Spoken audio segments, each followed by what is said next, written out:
So, interesting article here on the motoringchronicle.com, and I must admit, when I first saw the headline for this, I was a bit skeptical, to say the least. It's basically claiming because of the new energy prices here in the UK that are coming up tomorrow, actually, as I record this on the 1st of April. Unfortunately, this is no joke. This is deadly serious, this, in terms of the actual price that electricity and energy is going to be very soon. But apparently, you can drive 200 miles on a single cup of coffee.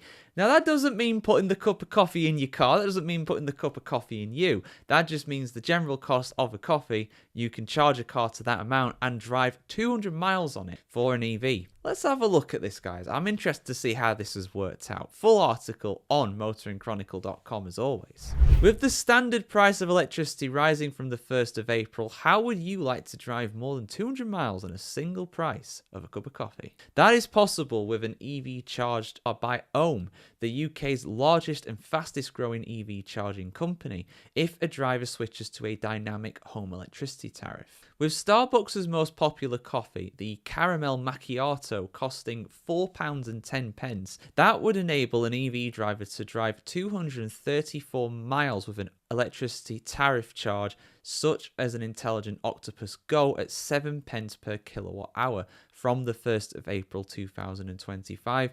The new standard variable tariff electricity will be 27 pence per kilowatt hour. This forthcoming electricity price rise underlines how important it is for EV drivers to charge their cars at home on a dynamic smart tariff to increase their savings, said Ohm CEO David Watson. Ohm is the only home EV charging company whose products have been compatible with every UK energy tariff since launch, giving EV drivers the maximum amount of choice available at the lowest cost. So there's some working out here. So the average price of unleaded petrol at the moment is £1.40. I mean, again, this depends where you are and where you actually get it from. Where I am, it's actually under £1.30 if you go to a supermarket, but this can change. And if you go to some of the more expensive ones like Shell, it could easily cost you that without a doubt. Now, the average UK driver does apparently drive 6,800 miles in a single year, and that puts the cost of petrol at just over £1,000 at the moment. Now, doing that distance on the standard variable tariff at 27 pence per kilowatt hour,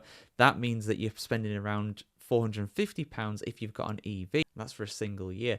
Whereas on that Intelligent Octopus Go one, it's just over 100 quid for a year, which is, yeah, that's an incredible difference, really. Again, depends where you are, depends what your things are and stuff like that in terms of what you've actually got, in terms of, you know, the price that you've got there for your tariff. But at the end of the day, if you have these conditions, you can actually get them. That's just an incredible amount of money that's being saved right there. The unique charging software and technology in Ohm's chargers can connect with the national grid in real time and automatically adjust its charging for drivers to take advantage of all the times of low price charging with the latest generation of smart tariffs. And I just went over that in terms of the actual cost of things up there anyway on that graph, which is very handy.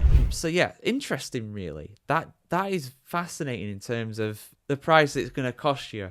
I mean, one, it shows how much coffee actually costs in Starbucks, which I never go to personally. More of a Costa kind of guy, really. But more than anything, I love my home coffee maker. But anyway, let's not talk about coffee. Let's talk about EVs. Yeah, the price difference is incredible. I mean, again, some people will say, oh, what if you do a public charger? What if you charge at these more in-demand times? And yeah, of course it's... But in general, having an EV, if you can afford to have an EV, it is far cheaper than running a petrol or diesel car. That is a fact. That is an absolute undeniable fact that people will still try and deny.